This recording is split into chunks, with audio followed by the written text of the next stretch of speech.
ছুটছে চকচকে গাড়ি, সামনে পেছনে নিরাপত্তা রক্ষীদের বহর। অনেকেরই মনে কৌতূহল জাগে তারা কারা। যেহেতু তাদের জন্য রাষ্ট্রীয় বিশেষ প্রোটোকল, তাই আর বলার অপেক্ষা রাখে না তারা খুবই গুরুত্বপূর্ণ কেউ হবে। তারাই ভিভিআইপি কিংবা ভিআইপি। চলুন জেনে নিই এই ভিভিআইপি কিংবা ভিআইপিরা আসলে কিভাবে নির্ধারণ হন আর কি ধরনের সুযোগ সুবিধাই বা পান।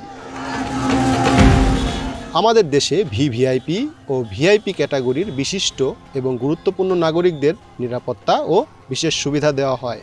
এজন্য প্রশাসনের কাছে একটি রেড বুক আছে। এই রেড বুক অনুযায়ী ভিআইপি হলেন রাষ্ট্রপতি ও প্রধানমন্ত্রী। ভিভিআইপি মানে ভেরি ইম্পর্টেন্ট পার্সন। পরের ধাপে আছেন গুরুত্বপূর্ণ ব্যক্তিরা, যাদের বলা হয় ভিআইপি অর্থাৎ ভেরি ইম্পর্টেন্ট পার্সন। যেসব ব্যক্তি অবস্থান, দায়িত্ব ও মর্যাদার দিক দিয়ে অতি গুরুত্বপূর্ণ তারাই ভিভিআইপি।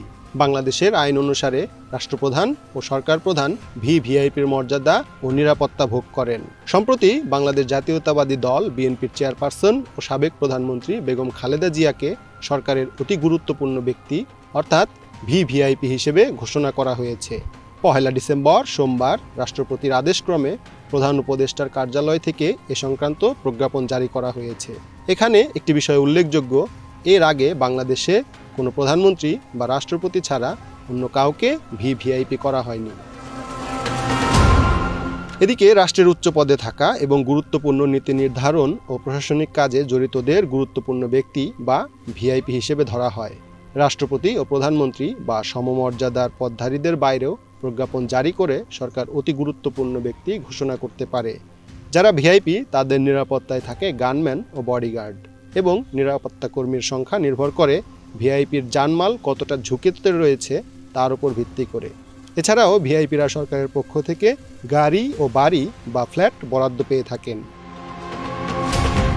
বিশেষ নিরাপত্তা বাহিনী আইন 2021-এর 2 ধারায় উল্লেখ আছে, অতি গুরুত্বপূর্ণ ব্যক্তি অর্থাৎ সরকার কর্তৃক সরকারি গেজেটে প্রজ্ঞাপন দ্বারা কোনো বিদেশি রাষ্ট্রপ্রধান বা সরকার প্রধান এবং এই আইনের উদ্দেশ্যসমূহ পূরণকল্পে অনুরূপ ব্যক্তি ভিআইপি বলে অন্তর্ভুক্ত হবেন।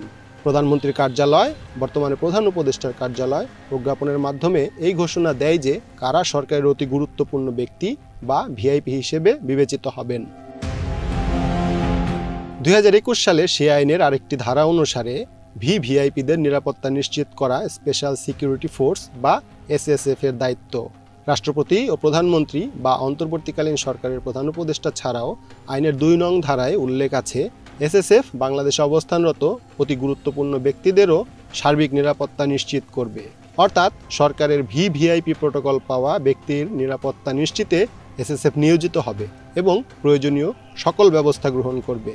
এছাড়াও ভিভিআইপির নিরাপত্তার জন্য কাউকে ক্ষতিকর মনে হলে এসএসএফ তাকেও বিনা গ্রেফতারি পরোয়ানায় আটক করতে পারবে এবং এই ক্ষমতা দেশের সব প্রান্তে প্রযোজ্য হবে। শুধু তাই নয়, পরিস্থিতি বিবেচনায় ক্ষতিকর ব্যক্তিকে গুলির নির্দেশ অথবা হত্যার বিধানও রয়েছে, যে ক্ষমতা শুধু এসএসএফ এর হাতেই রয়েছে। শুধু বাংলাদেশ নয়, পৃথিবীর প্রায় বেশিরভাগ দেশেই ভিভিআইপি ও ভিআইপিদের জন্য বিশেষ সুযোগ সুবিধা রয়েছে।